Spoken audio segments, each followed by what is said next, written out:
Kita puji Tuhan, pada hari ini kita masih ada kesempatan untuk memuji serta mendengarkan firman Tuhan ya.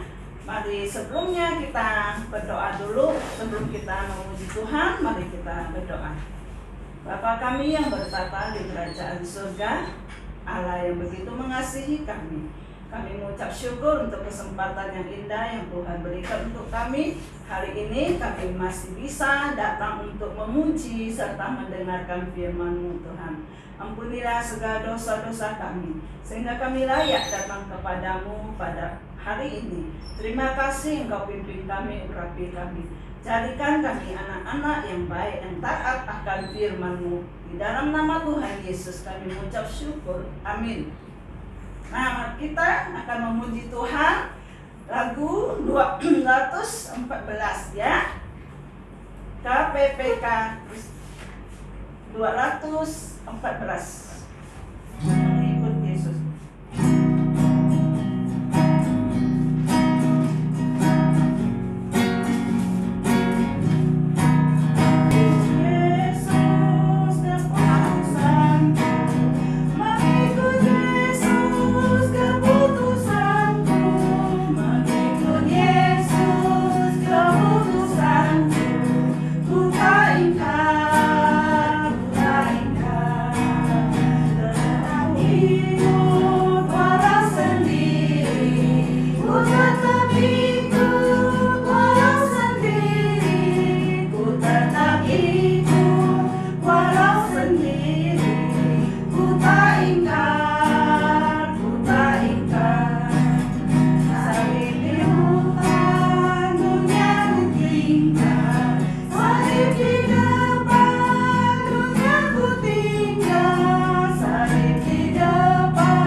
Yesus ya, nggak boleh kita tinggal Yesus, sehingga nanti suatu saat nanti kita akan diangkat ke surga bersama Tuhan Yesus kalau kita setia ya. Nanti kita nyanyi satu pujian lagi, yaitu Jalan Serta Yesus.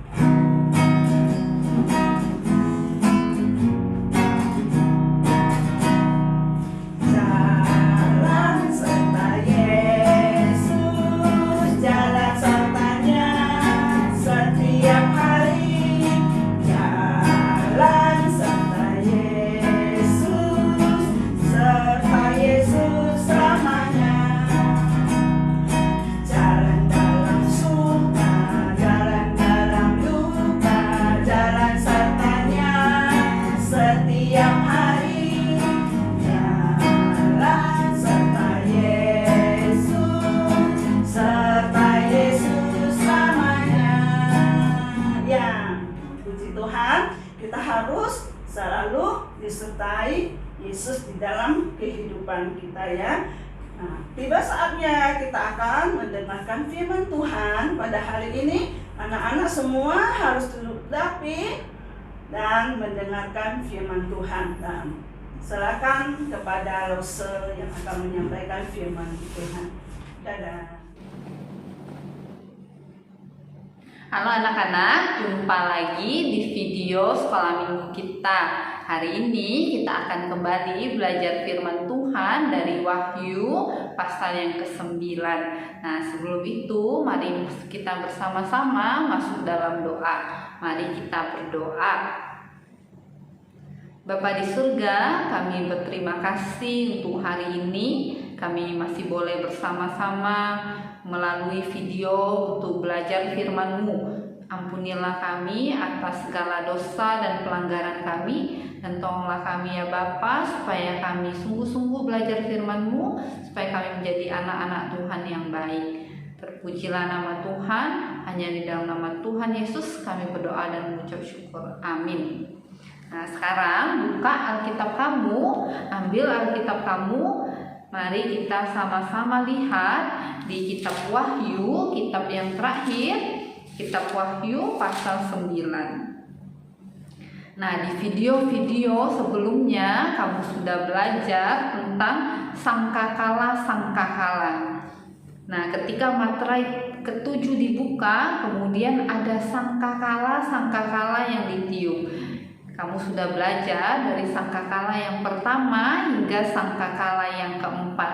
Nah, hari ini kita akan belajar tentang sangkakala yang kelima. Apa yang terjadi ketika sangkakala yang kelima ditiup? Oke, kita lihat ya. Kamu buka Wahyu pasal 9, kita akan baca dari ayat yang pertama hingga ayat yang ke-12. Oke, mari bersama-sama kita melihat ayat yang pertama. Saya bacakan dan kamu bisa baca sendiri dari rumah. Sangkakala yang kelima. Lalu malaikat yang kelima meniup sangkakalanya, dan aku melihat sebuah bintang yang jatuh dari langit ke atas bumi, dan kepadanya diberikan anak kunci lubang jurang maut. Nah, sekarang di sini ketika sangkakala yang kelima ditiup, aku melihat. Siapakah aku di sini? Oke, benar, adalah Yohanes, orang yang menulis kitab Wahyu. Nah, Yohanes melihat sebuah bintang yang jatuh dari langit ke atas bumi. Nah, bintang apakah ini? Apakah ini adalah bintang jatuh seperti meteor jatuh atau bintang apa? Nah, di ayat 1 ini bukan meteor yang jatuh, bukan bintang seperti bintang jatuh pada umumnya. Bintang di sini artinya adalah malaikat yang jatuh. Kenapa malaikat yang jatuh? Nah, kalau kamu lihat ya di ayat selanjutnya, dan kepadanya diberikan anak kunci lubang jurang maut. Nah, berarti bintang di sini adalah malaikat yang jatuh, yang diberikan kunci lubang maut. Artinya apa? Dia berkuasa atas maut. Nah, jadi bintang di sini adalah malaikat yang jatuh. Kenapa disebut malaikat yang jatuh?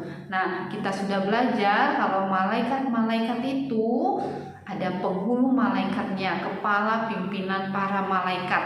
Nah, satu di antara mereka yaitu Lucifer, dia adalah malaikat yang jatuh, dia melawan Tuhan, kemudian dia diusir dari surga. Nah, Lucifer ini dia adalah ciptaan Tuhan yang bagus, yang cantik. Oke? Nah, maka dia disebut bintang. Dia seperti bintang. Lucifer artinya pemangku terang. Jadi dia adalah ciptaan yang bagus. Kemudian kalau kita lanjut di ayat yang kedua.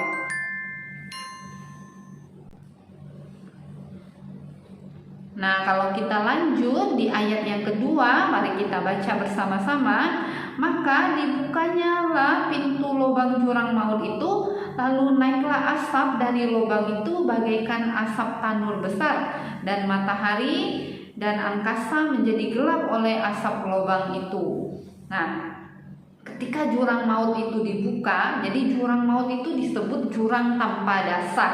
Jurang tanpa dasar. Nah, ketika dibuka, kenapa bisa dibuka? Siapa yang kunci? Siapa yang mengunci para malaikat yang jatuh di lubang tanpa dasar ini? Nah, ingat, yang lebih berkuasa Tuhan yang mengunci. Nah, maka dikatakan diberikan kunci itu. Nah, ketika dibuka, kemudian yang dilihat oleh Yohanes itu matahari dan angkasa menjadi gelap oleh asap lubang itu. Kemudian kalau kita baca, dan dari asap itu berkeluaranlah belalang-belalang ke atas bumi, dan kepada mereka diberikan kuasa sama seperti kuasa kalajengking di bumi.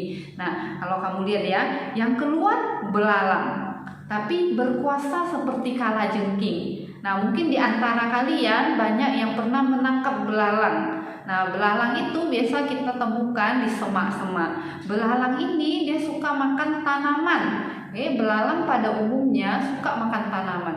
Nah, tapi di ayat firman Tuhan ini disebut memiliki kuasa seperti kalajengking. Nah, belalang tidak menyakiti manusia, dia hanya makan tanaman. Tapi kalajengking dapat menyakiti manusia karena kalajengking punya racun di ekornya.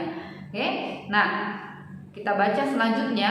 Dan kepada mereka dipesankan supaya mereka jangan merusakkan rumput-rumput di bumi atau tumbuh-tumbuhan ataupun pohon-pohon, melainkan hanya manusia yang tidak memakai materai Allah di dahinya. Nah, jadi belalang-belalang ini belalang ini tidak seperti belalang pada umumnya, dan mereka diberi tugas tidak untuk makan tanaman, tapi untuk menyakiti manusia. Jadi Tuhan sudah berikan perintah. Nah, di sini dia tidak makan tumbuh-tumbuhan seperti belalang pada umumnya, melainkan untuk menyakiti manusia yang tidak memakai materai Allah di dahinya. Artinya orang-orang yang tidak percaya Tuhan, orang-orang yang tidak punya tanda. Jadi tidak sembarangan menyerang juga belalang-belalang ini. Nah, kalau kamu lihat lagi dan mereka diperkenankan bukan untuk membunuh manusia, melainkan hanya untuk menyiksa mereka 5 bulan lamanya, dan siksaan itu seperti siksaan kalajengking apabila ia menyengat manusia. Nah, jadi spesial sekali belalang ini. Pertama, dia tidak makan rumput, tapi dia menyerang manusia. Nah, tidak untuk membunuh, tapi untuk menyiksa. Kemudian berapa lama? Ada waktu yang sudah ditetapkan, 5 bulan. 5 bulan lamanya. 5 bulan itu sekitar 150 hari. Jadi 150 hari orang-orang ini yang tidak percaya Tuhan, Tuhan hukum dengan hukuman yang menyakitkan. Nah, jadi dia tersiksa seperti kalau digigit kalajengking. Nah, saya tidak tahu bagaimana rasanya digigit kalajengking. Pasti sakit sekali. Nah, kamu lihat dan pada masa itu orang-orang akan mencari maut, tetapi mereka tidak akan menemukannya, dan mereka akan ingin mati, tetapi maut lari dari mereka. Nah, saking sakitnya orang-orang yang tidak percaya ini, mereka rasanya ingin mati. Mereka mau bunuh diri saja, tapi tidak bisa. Walaupun mereka ingin mati, mereka tidak bisa mati. Jadi sakit. Mereka mau ambil jalan pintas kalau saya bunuh diri mungkin penderitaan saya akan hilang. Tapi Tuhan buat maut lari dari mereka. Artinya walaupun mereka ingin bunuh diri, walaupun mereka sudah tidak tahan, tapi mereka tidak bisa mati. Berapa lama? 5 bulan lamanya. Nah, kemudian dijelaskan di sini seperti apa belalang itu. Dan rupa belalang-belalang itu sama seperti kuda yang disiapkan untuk peperangan, dan di atas kepala mereka ada sesuatu yang menyerupai mahkota emas, dan muka mereka sama seperti muka manusia, dan rambut mereka sama seperti rambut perempuan, dan gigi mereka sama seperti gigi singa, dan dada mereka sama seperti baju jira, dan bunyi sayap mereka bagaikan bunyi kereta-kereta yang ditarik banyak kuda yang sedang lari ke medan peperangan, dan ekor mereka sama seperti kalajengking dan ada sengatnya. Dan di dalam ekor mereka itu terdapat kuasa mereka untuk menyakiti manusia 5 bulan lamanya. Jadi Yohanes di sini dia menggambarkan secara rinci seperti apa makhluk ini, seperti apa belalang ini. Dia seperti belalang, tapi bukan belalang seperti biasa, bukan belalang yang kita kenal. Nah, dan dia diberi kuasa 5 bulan. Tuhan sudah tetapkan waktunya 5 bulan. Kemudian kita lihat dan raja yang memerintah mereka ialah malaikat jurang maut. Namanya dalam bahasa Ibrani ialah Abaddon, dan dalam bahasa Yunani ialah Apollyon. Nah, bahkan ada pemimpinnya belalang-belalang ini. Jadi belalang-belalang ini tidak akan menyakiti umat Tuhan. Jadi mereka hanya akan menyerang mereka yang tidak percaya Tuhan. Nah, begitu khusus ya. Jadi Tuhan sudah siapkan. Nah, bagaimana mungkin ya belalang-belalang ini tidak menyerang umat Tuhan, orang-orang yang sudah percaya Tuhan, karena Tuhan akan beri tanda. Tadi kita sudah baca Tuhan akan beri tanda. Nah, bahkan dijelaskan di sini ya, nama dari pemimpinnya, pemimpin malaikat jurang maut itu namanya Abaddon, dan dalam bahasa Yunani Apollyon. Nah, yang terakhir celaka yang pertama sudah lewat, sekarang akan menyusul 2 celaka lagi. Nah, sudah 4 celaka, tambah celaka yang kelima, masih belum selesai penderitaannya, masih akan tambah 2 celaka lagi. Nah, kalau kita baca dari kitab Wahyu, kita tahu kalau ini akan terjadi, sungguh-sungguh akan terjadi dan akan segera terjadi. Nah, dan penghukuman ini Tuhan sudah siapkan untuk mereka yang tidak percaya Tuhan Yesus.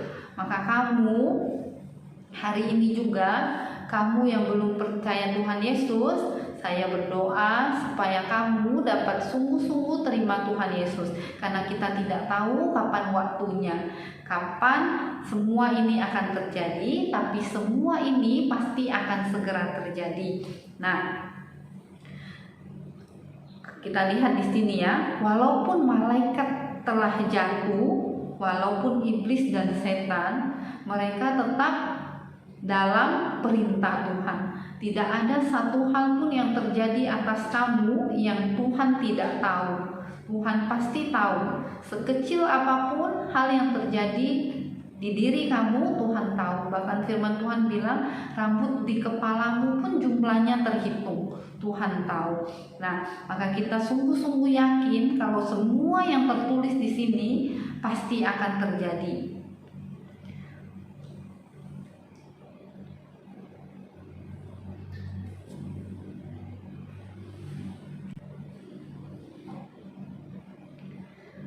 Nanti kita akan belajar, walaupun mereka ini yang tidak percaya Tuhan, mereka ditimpa bencana, ditimpa kesusahan, ditimpa sakit, tapi apakah mereka bertobat? Tidak, mereka tidak bertobat. Mereka tetap berbuat dosa. Nah sekarang kita punya kesempatan untuk menghindari malapetaka ini. Maka dari itu kamu harus menjadi orang-orang yang memakai tanda Tuhan, orang-orang yang dimateraikan oleh Tuhan pada akhir zaman, sehingga kita dapat terlepas dari malapetaka ini. Minggu depan kamu akan belajar sangkakala berikutnya, yaitu sangkakala yang ke-6. Nah, saya harap kamu akan dengan setia belajar firman Tuhan melalui video-video sekolah minggu yang dikirimkan kepada kamu, dan kamu juga senantiasa mengunjungi channel gereja untuk menonton video-video pelajaran firman Tuhan supaya iman kamu semakin bertumbuh. Mari kita berdoa. Bapa di surga, kami berterima kasih kami boleh belajar firman Tuhan hari ini, walaupun dengan singkat, tapi tolonglah kami ya Bapa, supaya kami menjadi anak-anak-Mu yang sungguh-sungguh percaya kepada Tuhan Yesus, supaya ketika akhir zaman itu datang, kami adalah orang-orang yang Tuhan materaikan, sehingga kami dapat terbebas dari malapetaka yang pasti akan terjadi. Ampunilah kami semua Bapa, segala dosa dan pelanggaran kami. Hanya dalam nama Tuhan Yesus kami berdoa dan mengucap syukur. Amin.